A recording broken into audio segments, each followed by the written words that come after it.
Don't you notice how I get quiet when there's no one else around? Me and you and awkward silence. Don't you dare look at me that way. I don't need reminders of how you don't feel the same. Oh, the burning pain, listening to you heart pump out some new soulmate. She's so perfect, blah blah blah. Oh, how I wish you'll wake up one day. Run to me, confess your love, at least just let me say that when I talk to you, oh Cupid walks right through and shoots. Masa kontemporer dan hubungan antar negara. Memasuki abad ke-21, kawasan timur jauh terus berkembang dan menghadapi tantangan baru. Cina yang melakukan reformasi ekonomi sejak akhir 1970-an muncul sebagai salah satu kekuatan ekonomi terbesar di dunia. Ini membawa dampak global, tetapi juga memicu ketegangan dengan negara-negara tetangga, termasuk Jepang dan negara-negara di Asia. Jepang, meskipun telah mengalami stagnasi ekonomi, tetap menjadi pusat inovasi teknologi dan budaya pop. Sementara itu, Korea Selatan mengalami pertumbuhan ekonomi yang pesat, menjadi salah satu pusat teknologi dan budaya pop global. Dikenal melalui fenomena K-pop dan film-filmnya yang meraih pengakuan internasional. Dalam konteks politik, hubungan antar negara di kawasan ini terus berkembang, dengan perjanjian perdagangan dan kerjasama di berbagai bidang. Namun, ketegangan historis dan konflik teritorial tetap menjadi tantangan dalam membangun Prasejarah dan peradaban awal kawasan timur jauh. Di Cina, artefak dari periode Neolitik menunjukkan adanya kehidupan manusia berkelompok dan terampil dalam pertanian.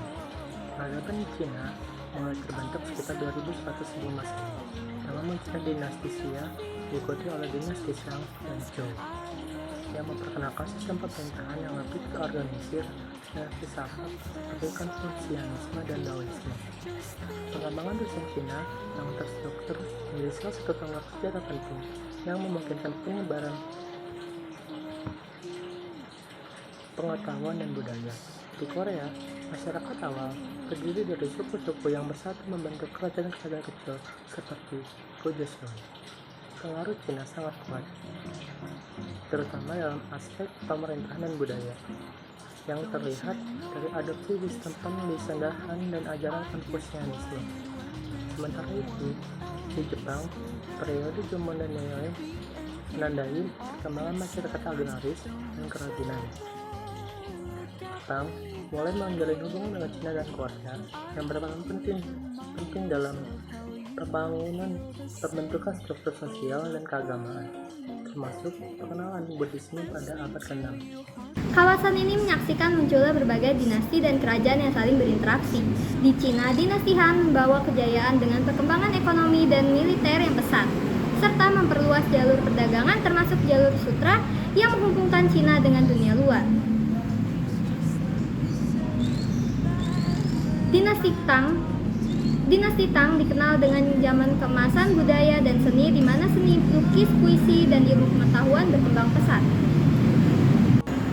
Jepang memasuki periode Heian, di mana aristokrasi Jepang mengembangkan budaya unik yang berpuncak pada sastra, seni, dan filosofi. Karya-karya seperti Genji Monogatari mencerminkan estetika dan kompleksitas sosial pada masa itu. Di Korea, dinasti Silla dan Goryeo menjadi pusat budaya dan kekuasaan. Silla mencapai puncak kejayaannya dengan unifikasi Korea dan pembangunan kompleks pemakaman yang megah. Dinasti Goryeo, dari mana nama Korea berasal, dikenal karena kemajuan dalam seni dan teknologi termasuk pencetakan buku.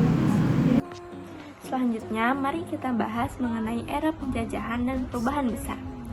Memasuki abad 19, Timur jauh menghadapi tekanan dari kekuatan Barat. Cina setelah mengalami Perang Opium pada tahun 1839 sampai 1842 telah kehilangan banyak wilayah dan kedaulatan melalui perjanjian yang tidak adil, yang melemahkan posisi kekaisaran. Gerakan reformasi dan pemberontakan muncul sebagai respon terhadap tantangan ini. Di Jepang, pembukaan negara pada tahun 1853 oleh Commodore Perry dari Amerika Serikat memicu restorasi Meiji pada tahun 1868 yang membawa transformasi radikal ke arah modernisasi dan industrialisasi. Jepang mulai membangun kekuatan militernya dan melakukan ekspansi ke Korea dan Cina, menyusul kemenangan dalam Perang Sino-Jepang pada tahun 1894 sampai 1895 dan Perang Rusia-Jepang pada tahun 1904 sampai 1905. Korea mengalami penjajahan Jepang dari tahun 1910 hingga 1945 yang membawa dampak mendalam terhadap budaya dan identitas nasional. Penjajahan ini ditandai dengan penindasan budaya lokal dan eksploitasi sumber daya. Pernah kepikiran gak sih gimana cara zaman orang dulu ngejalin hubungan antar negara? Padahal kalau dipikir-pikir, zaman dulu itu belum ada WhatsApp, email, atau bahkan telepon genggam. Nah, maka dari itu, hari ini kita akan ngebahas tentang sejarah diplomasi yang ternyata udah ada sejak zaman kuno, khususnya di kawasan Timur Jauh. Nah, di kawasan Timur Jauh ini kita akan membahas ataupun mencakup tentang negara Cina, Jepang, Korea, dan Mongolia yang tentunya memiliki sejarah yang panjang dan dengan penuh dinamika sosial, politik, dan budaya.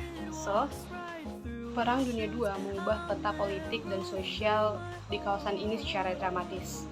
Jepang, sebagai negara agresor, mengalami kekalahan yang menghancurkan. Setelah perang, Jepang mengalami pendudukan oleh pasukan sekutu yang memulai proses demokratisasi dan pemulihan ekonomi.